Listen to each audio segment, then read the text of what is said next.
Өмүрбек Эсен уулу тууралуу кызыктуу фактылар. Өмүрбек 2001-жылы 29 майда Талас облусунун Манас районундагы Май айылында төрөлгөн.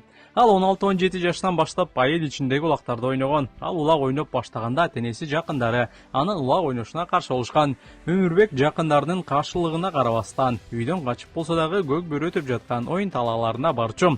Өмүрбек 17 жаштан тартып лигада ойной баштаган. 2019-жылы президенттин кубогуна арналган турнирде 1-лигадагы Алкан Атак командасынын курамында ойногон. 2020-жылдан бери жогорку лигадагы Ынтымак командасынын курамында ойноп келет. 2022-жылы дүйнөлүк көчмөндөр оюндарына карата түзүлгөн жер улак боюнча Кыргыз улуттук курама командасына кирген. Ал жакта вице-чемпион болгон. 2024-жылы Астанада өткөн көчмөндөрдө дагы жер улакта ойноп кайрадан экинчи болуп калган. Финалда акыркы секундаларда салым салып эсепти теңеп кеткен болчу. 2026-жылы кайрадан жер улак боюнча курамада ойнойт. Өмүрбек бир гана чабуулчу эмес, ал жекеме-жеке беттештерде дагы мыкты оюн көрсөтүп, универсалдуу улакчы катары таанылган.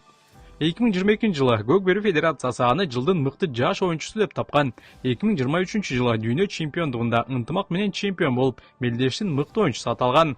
Көк Бөрүдөгү каймана аты Месси 2023-жылдагы Сарыөзөн менен финалда 2 жолу салым салып, оюндан кийин ага Месси деген атты беришкен.